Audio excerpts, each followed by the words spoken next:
So I'm going to be a bit vulnerable in this video, which means I'm going to speak from my heart, my mind, my emotions in an authentic way.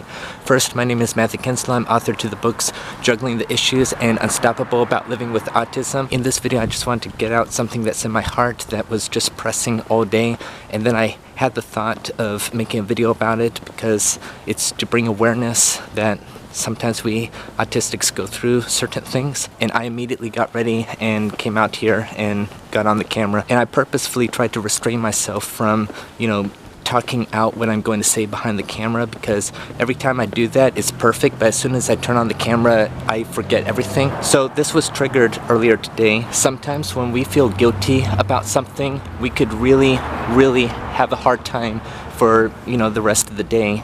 And I was subbing at 𝐬𝐻𝐫𝐿 one day, and I corrected a student on how he should do his homework or his math test or something. And it was just a little correction. I mean, he wasn't in trouble or anything like that. And he kept on saying for the rest of the day, I feel really bad now. I feel really bad, and I'm worried that my teacher's not going to accept it. I'm like, don't worry about it.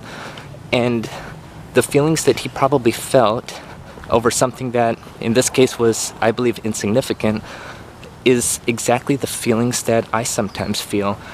And sometimes there have been times in my life where I've done something or said something, I may have gotten a little upset, and I'm regretting it for the rest of my life, and the guilt is just horrendous. And so what happened today is I'm a piano player at my church, very excited because it's December, getting to play the Christmas songs, Christmas carols. Long story short, I am really ashamed to admit this, but what's the point of my life, for me or other people? Well, the point of my life is for 8 billion people and me last, so I might as well be a little vulnerable. And sometimes when I'm in rehearsal, I could get frustrated. Partly it's because I'm not the best piano player in the world, and as a result, I want to put myself out there, and I want to try new things, try new rhythms and such, arpeggios. And of course this morning's rehearsal was going fine, but there was one part where we were transitioning from one song to the other. It's like a medley of songs. And so the worship leader kind of wanted a pad in the background. And of course, you have a certain chord that's holding there, but in the transition, it switched from C to F and then back to C and back and forth. And another instrumentalist was going to do that as well. I wanted it to sound perfect. For instance, when this instrumentalist went to F, then I wanted to play F. Otherwise, if you're playing C and F at the same time, it may not sound exactly harmonious. And I knew how to do it, but I just wanted to know the rhythm, because there's some songs when chords are pushed, it's not on the beat, it's kind of a bit on the upbeat. And in all candor, I was trying to do that to the best of my ability, but something wasn't sounding right at first, and to me, it just felt like I wasn't, being heard or given a chance on the keyboard, and it's hard to explain. But the worship leader was kind of forget it, and the other person was forget it too. And I'm like, well, it doesn't really sound well without the pad in the background, and I knew how to do that on the keyboard. And I was actually making a defense, I am going to play. I could play this, just give me another chance. And I remember at one point I looked at him in the eyes, and he looked at me, and I regrettably just told him, I'm going to play this. And, we kind of went back and forth, and he was forcefully saying no. And I'm like, I'm going to play this. And started to get very upset over something insignificant as the transition between two songs. So for the rest of the day, I was just dwelling on that. And I forget exactly what happened. We kind of had a musical settlement and just moved on. But he probably forgot right afterward, and after the opening set, he was we were talking like good friends, and we are very good friends, but I just got upset. On the outside, I was really calm. You would not know all the feelings that was inside of me at that time, where I had to bite my tongue. I almost had to bite my tongue, I'll put it that way. And so I'm not saying something I regret. It's because a lot of things are very important to me, and getting a chance to get better at piano playing is very important to me. I feel like I need to clarify something real quick. I felt that what it was that I was going to do during the transition, I was going to play with this other instrumentalist the right chords at the right time, and I just believe I could do it well. It's just that the other musicians didn't seem to understand where I was getting at. It was just about to drop me altogether.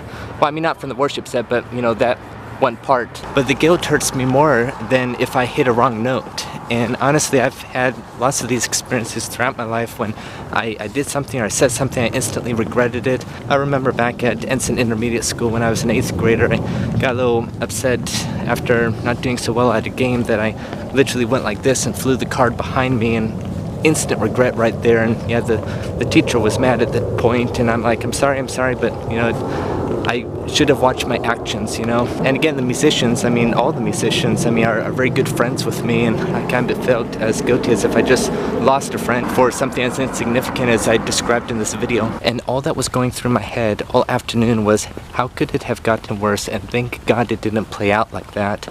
Like, what if I really, like, took a stand? And I mean, if it was like of somebody discriminating against me because of autism, then yes, I'll take a stand. But again, if it's something as insignificant as a transition between songs, yeah, then there's a point there. And sometimes I feel like I'm getting fired up when I believe something should be the way it is. And sometimes I'm able to give my suggestions and other times not. So I surmise that the purpose of this video is explaining that I'm human, and this is also what a lot of us seem to go through, especially since I've witnessed it of other people who do have special needs, and I'm sure that a lot of people might be able to relate. It's just that we might take things to the next level, and some things might happen that might not bother people, but for us, we could be bothered for at least the rest of the day, if not the rest of the week. And sometimes when I think back on it, even if it's several years later, my heart still drops. So this type of video is like an Autism Real Talk, and especially belonging to the sub-series of things that I still lose sleep over. There were moments in my life where I did get fired up at individuals, and then, you know, later we became friends or better friends. And even though it was behind us, I'm still, you know, apologetic, and I'm still saying sorry even to this day. But that's just like the mind and the heart of autism. Like, I could lose sleep and get distracted in my mind, and then my heart feels like physically that it's like dropping. And so those are some of the things that I've experienced. So again, a point of this video is to, you know, also, you know, encourage other people that if there's things that you're bottling up inside, talk to someone, and you know, find someone that you could trust and talk it out. Like, don't bottle things up inside. That's what I say in assemblies all the time. But also just awareness, so that everyone could understand this is what we go through. And if you have a friend who is on the spectrum, then just know that sometimes they might be holding things in and feeling regret over things without them telling you. So I just want people to understand that too. So some of the reasons why I might get fired up is over situations where I believe I have a good suggestion, or frankly I think my suggestion would work better, and just not being taken seriously. And so there are a lot of things that are insignificant, and then there's other things that does have some significance to some extent. And for example, if I'm defending something like an idea that I really believe is should be the #1 choice, or if I'm kind of defending who I am as a person, trying to prove my credibility, trying to prove that I could handle things, then yeah, sometimes I might feel like I'm getting fired up. And oftentimes I worry that I'm going to say something that I'm going to regret. And then if I run across a troll online, or a discriminator in the neighborhood, or a suspected one, like I'm not positive, then my mind could start, you know, formulating a response. And sometimes my mind is correct that people have discriminated against me, and I need to think of a defense, but sometimes I worry, like, what if I had given that defense and either the person feels bad about it after, or two, what if that would have escalated the situations? And, you know, I'm trying to bridge gaps, you know, across this entire world, and just get people to accept everyone for who they are, disability or not. And it's not hard to do that. But in the meantime, if I feel like I'm being denied something that I could do, whether it's a job or volunteer position, then I feel that I might get defensive just to prove a point that people with autism can handle it, and you can't really say otherwise unless it's proven whether or not we could handle it. And I have proven many times that I could handle a lot of things. I have proven a lot of times that sometimes my ideas did end up working. And of course, I'm always open to learning, and learning that sharing ideas is better and more synergistic than, you know, trying to get everyone to go along with my ideas. And of course, sometimes other people's ideas were better, and I really appreciated that. But even at the thought of, you know, giving a defense, like, please take my suggestion, just makes me shudder. And in all candor, there have been times within the past couple of years where I kind of got frustrated during rehearsal. I just didn't really speak it out. But sometimes when people say that I can't do it a certain way, or that they just don't want to try my idea or musical idea, then I don't know, I guess I just take it hard, I guess. I don't like fight it all the time. Although going back to today, the last song was 𝐷oxology. One of my favorite songs or hymns I like playing on the piano, and I know it in the key of C, that's the key that they're doing, and then they just decided do it a cappella, and I'm like, what?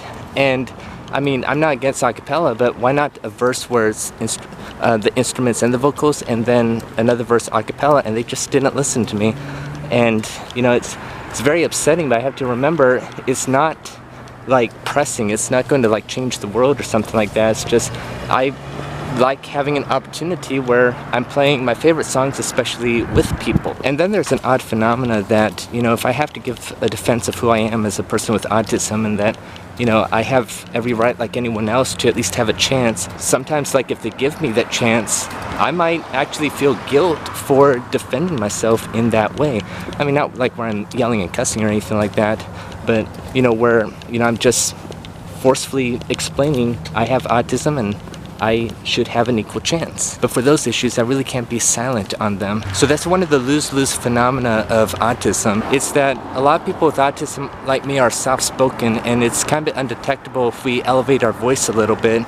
And then when we do, it's like, okay, everything is breaking loose, and then it's definitely they're not going to listen to me, and then I'm going to feel guilt over it. And then other times I do take a stand defensively for what I believe is right, and I'm still being hammered of guilt afterward. So thank you for watching this video. If you have any insight or any thoughts, then please, I invite you to put them in the comments if you have any questions, and just to have like a meaningful discussion. So thank you for watching, and have a great day.